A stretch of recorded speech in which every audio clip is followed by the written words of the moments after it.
Kemampuan-kemampuan dirinya dibatasi oleh lingkungan. Nah, akhirnya Anda bertumbuh menjadi manusia yang terbatas. Jadi benar, saya sepakat karena memang ada penemuannya juga ya. Ada temuannya juga. Kenapa yang kaya makin kaya, yang miskin stuck di situ saja bahkan semakin miskin. Coba perhatikan. Kebaikan dengan keburukan, kalau saya coba simpulkan ya. 1 kali 24 jam, minus tidur ya, berarti anggap 16 jam. 16 jam Anda terjaga, itu lebih dominan kebaikan atau keburukan? Saya bicara rasa.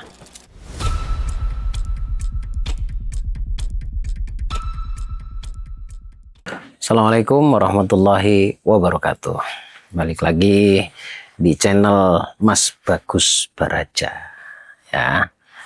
Kali ini saya akan bahas penghalang rezeki itu apa sih? Yang paling fundamental dulu. Yang paling fundamental yang membuat rezeki itu semakin seret padahal sudah banyak cara dilakukan. Terutama buat Anda yang merasa sudah melakukan semua ritual keagamaan tapi rezekinya masih seret. Simak videonya sampai selesai. Sebelum saya bahas videonya atau materinya, saya ingin info dulu buat Anda yang hari ini atau saat ini dalam keadaan gelisah ya. Gelisah dalam hidup. Ada tipe orang yang sudah aman finansialnya, sudah aman kebahagiaan keluarganya, tapi ada beberapa orang, tipe-tipe orang yang hatinya sedang kosong. Itu sebenarnya kenapa sih?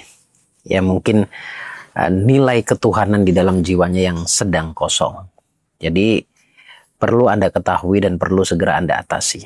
Kemudian yang kedua buat Anda yang merasa sudah mengerjakan semua keilmuan tapi masih belum menemukan titik terang, ini juga menjadi kegelisahan.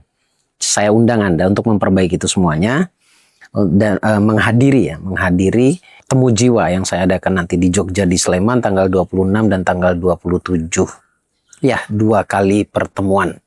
Di situ akan dibongkar semuanya, kesadaran tauhidnya, kesadaran spiritualnya, dan yang terakhir adalah kesadaran keberlimpahannya. Materi ini adalah materi dari rangkuman hampir 5 tahun saya mengedukasi. Bahkan lebih dari 5 tahun saya mengedukasi, baik itu secara offline maupun online. Ini rangkuman dari semuanya. Jadi disimpulkan jadi satu, ini akan mempermudah kehidupan banyak orang yang mengerti materinya. Segera hadiri dan daftarkan diri Anda. Untuk mendaftarnya langsung hubungi Mbak Vista ya. Linknya ada di deskripsi, nomornya juga tertera di layar monitor Anda. Baik, tadi saya sampaikan bahwa saya ingin membahas tentang penghalang rezeki yang paling fundamental. Sudah melakukan banyak hal. Sudah ikhtiar ke sana kemari. Sudah belajar banyak hal. Bahkan sudah ritual keagamaan. Semuanya sudah dilakukan. Lantas apakah pada akhirnya Anda menyerah di situ? Nggak boleh nyerah. Belajarnya tetap. Ibadahnya terus ditingkatkan. Kemudian nilai-nilai kesadaran juga harus ditingkatkan. Saya mau jelaskan penghalangnya apa sebenarnya. Kalau kita ngomongin tentang finansial ya, penghalangnya cuma satu sebenarnya. Ketidakselarasan. Maksudnya gimana nih? Beda yang diinginkan dengan beda yang dirasakan. Sementara yang diinginkan dengan yang dirasakan itu harus seiring sejalan selaras. Artinya apapun yang Anda inginkan, pikiran Anda harus mencerminkan, ya. Ucapan Anda juga harus mencerminkan keinginan Anda. Perasaan Anda juga demikian dan tindakan Anda juga demikian. Nah, inilah yang saya maksud terjadi ketidakselarasan. Lalu timbul pertanyaan, kenapa tidak selaras dan bagaimana cara mengatasinya? Akhirnya kerucutnya 2 pertanyaan ini yang muncul. Saya jawab yang pertama dulu, kenapa tidak selaras? Simpel sebenarnya. Karena manusia itu atau Anda hari ini itu hidup karena dogma. Saya juga demikian. Hidup saya juga karena doktrin masa lalu. Karena dogma masa lalu. Apa yang saya lakukan, apa yang saya jalankan atau Anda jalankan saat ini, semuanya itu tergambarkan oleh bagaimana Anda mendapatkan data di masa lalu. Kalau masa lalunya misalkan masa kecilnya, itu sering kecewa, sering gagal, sering terpuruk. Kalau masa kecil sih mungkin lebih tepatnya bukan gagal ya, lebih sering kecewa. Kemampuan-kemampuan dirinya dibatasi oleh lingkungan. Nah, akhirnya Anda bertumbuh menjadi manusia yang terbatas. Jadi benar, saya sepakat karena memang ada penemuannya juga ya. Ada temuannya juga. Kenapa yang kaya makin kaya, yang miskin stuck di situ saja bahkan semakin miskin. Nah, akhirnya kekecewaan itu nempel dalam hati Anda. Kesedihan, kekecewaan, keterpurukan, kemarahan ya menjadi habit itu semuanya melekat di dalam hati Anda. Nah, ini yang menjadi problem. Ini yang menjadi sebab mengapa Anda tidak bisa selaras dengan apa yang diinginkan. Saya selalu sampaikan bahwa semua manusia, Anda, saya, dan semuanya yang ada di semesta di dunia ini, keinginan, kalau bicara tentang keinginan, pasti baik keinginannya.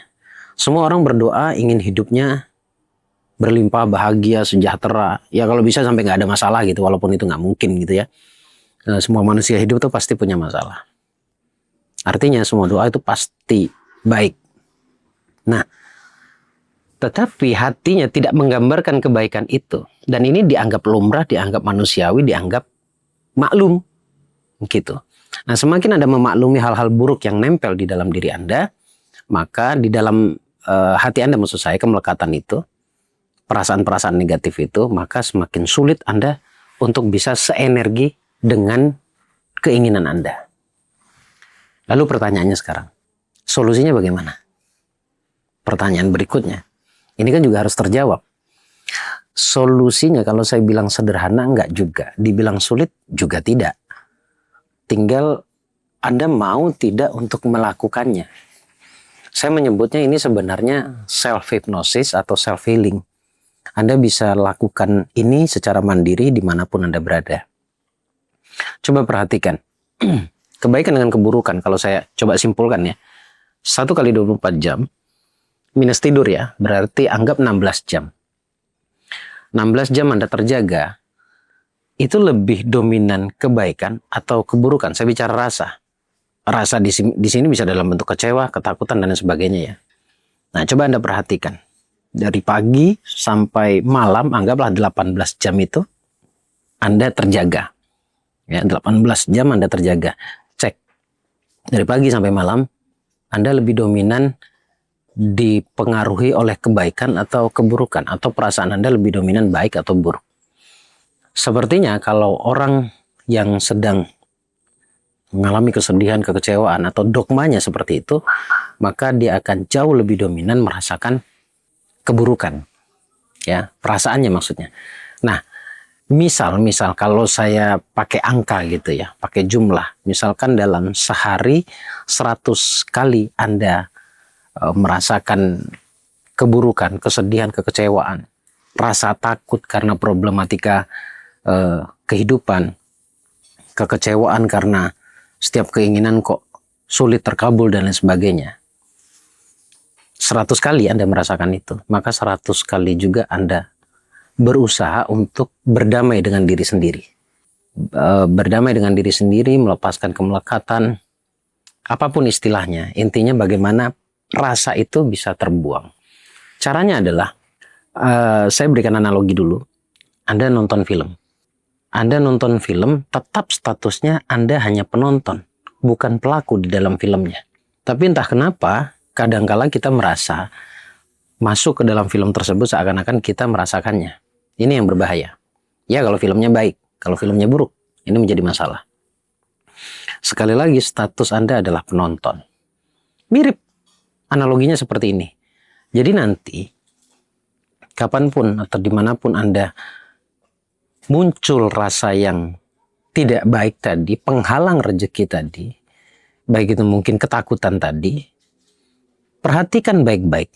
Kalimat yang saya gunakan atau kata yang saya gunakan adalah perhatikan. Berarti Anda menonton, melihat kehadiran itu. Kehadiran rasa takut itu. Karena selama ini manusia itu berusaha ketika punya rasa takut, yang muncul itu adalah penolakan. Sampai mungkin solusi yang mereka ambil adalah liburan. Liburan itu cuma menahan saja sebenarnya, tidak menyelesaikan masalah. Ya, coba fokus. Muncul rasa takut, perhatikan baik-baik. Sampai Anda benar-benar bisa merasakan keberadaan rasa takut itu sendiri. Setelah rasa takut itu Anda perhatikan dan Anda rasakan munculnya, biarkan dan izinkan saja itu ada. Lalu terima. Nah, disinilah poin ikhlasnya. Ya, poin ikhlasnya ada di sini. Ikhlas menerima keadaan yang tidak baik, karena memang semua kejadian yang menurut kita tidak baik itu kontribusi kita sebenarnya. Apapun yang terjadi dalam hidup kita itu kan kita yang menarik. Oke ya, terima. Setelah terima baru Anda lepaskan. Seperti layaknya ambil satu benda di sekitar Anda pegang. Contoh seperti ini, saya pegang benda ini. Kapanpun saya lepaskan, saya buka genggaman saya, ya udah ini akan lepas. Jadi lepas atau tidak itu tergantung saya. Kalau saya lepaskan ya lepas. Sama seperti masalah, ketika saya lepaskan ya lepas, karena itu di bawah kendali saya. Problem atau rasa itu sendiri. Jadi kalau diurut, biarkan perasaan itu hadir satu. Yang kedua, terima perasaan itu. Yang terakhir adalah lepaskan. Kemudian barulah diistighfarkan. Jadi istighfar tentu tetap penting. Karena apa? Kita juga punya kewajiban untuk tidak menzalimi diri sendiri. Ini titipan Allah. Jadi sebelum kita menjaga kebahagiaan orang tua kita, menciptakan kebahagiaan anak istri atau suami Anda mungkin, ada baiknya Anda dulu yang harus bisa merasakan kebahagiaan dengan cara tidak menzalimi diri sendiri dengan membiarkan perasaan negatif itu ada dalam diri Anda. Saya ulangi rumusnya ya. Pertama, perhatikan, biarkan perasaan itu muncul. Rasanya maksud saya. Kemudian terima. Kemudian lepaskan. Diniatkan untuk dilepaskan. Yang terakhir adalah istighfar. Saya rasa sudah terjawab sih. Simple di sini sebenarnya. Cuma poin yang harus Anda pahami adalah bukan hanya solusinya ya. Yang saya sampaikan tadi teknik-tekniknya. Tetapi sadar bahwa rezekimu semakin sempit itu bukan karena kerjaan Anda bermasalah, itu cuma dampak saja. Tetapi karena ada kemelekatan yang membuat muncul sebuah rasa yang tidak selaras dengan positifnya doa Anda atau energi positifnya doa Anda. Keberlimpahan misalkan finansial gitu ya. Gitu. Coba ditonton kembali dari awal hingga akhir sampai Anda ngerti atau dapat yang saya maksud. Semoga bermanfaat.